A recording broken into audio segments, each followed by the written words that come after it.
Jean-Gabriel Led, bonjour. Bonjour. Alors vous êtes le directeur régional de France Télécom Orange. Est-ce que France Télécom Orange est leader dans l'ensemble de ses activités en Alsace? On peut dire effectivement que France Télécom, en tant qu'opérateur des télécommunications, est leader sur l'Internet, le fixe et le mobile, qui constituent le cœur de métier de notre activité, tout à fait. Alors aujourd'hui, la grande actualité, c'est la fibre optique, le développement de tout ce qui est très haut débit. Là aussi, vous êtes en pointe dans notre région? Oui, vous faites certainement référence au lancement de la fibre qui a eu lieu au mois de juin de cette année et qui constitue un beau projet, un programme d'investissement important dans la région. Même si nous commençons par Strasbourg, qui est la première ville de la région. Mais il y a un plan de développement prévu pour ne pas pénaliser comme d'habitude les campagnes par rapport aux villes, parce que c'est sûr que c'est plus intéressant d'implanter ça là où il y a le plus de clients. Oui, l'ARCEP a fixé les règles du jeu en découpant la France en trois, en zones très denses, en zone dense et zone rurale. Et notre ambition, c'est bien sûr de contribuer à couvrir l'ensemble de la France d'ici 2025, comme le gouvernement l'a souhaité. Pour vous donner un exemple, Strasbourg va être fibré à hauteur de 80% des foyers d'ici 2015. Et dès l'année prochaine, nous aurons plus de 50 000 foyers qui auront accès à la fibre d'Orange. Alors, on parle aussi beaucoup de la taxe télécom qui va augmenter. Alors, clairement, est-ce que vous allez augmenter, vous, vos prix? Je crois que notre directeur général, Stéphane Richard, a clairement répondu à cette question au cours des derniers jours.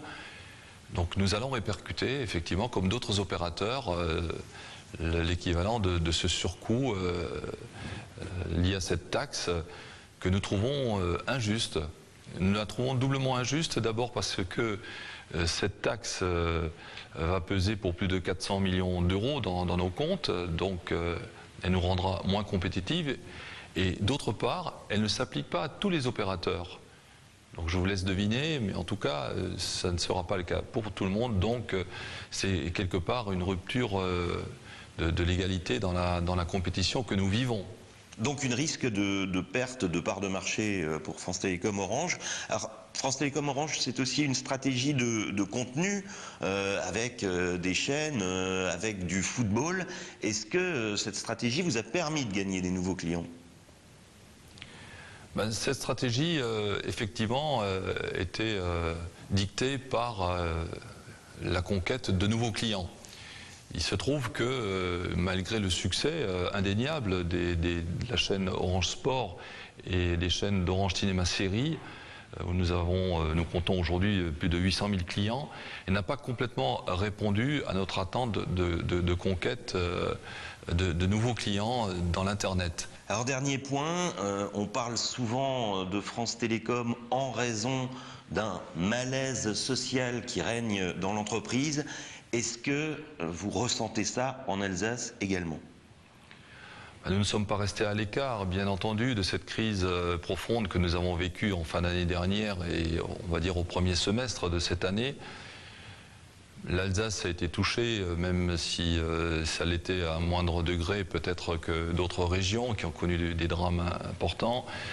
En tous les cas, il y a une dynamique qui a été mise en route, notamment à travers un dialogue social qui a été renforcé. Et ça s'est traduit par la signature d'un certain nombre d'accords nationaux, mais qui ont été traduits localement avec les unités opérationnelles. Un dialogue social qui n'a jamais été rompu localement, je crois, et qui se déroule dans des conditions d'écoute, de respect qui méritent d'être soulignées. Et puis également, ça s'est traduit par un effort de recrutement dans la filière des ressources humaines pour être davantage à l'écoute des salariés qui ont rencontré des difficultés ou qui rencontrent encore des difficultés aujourd'hui.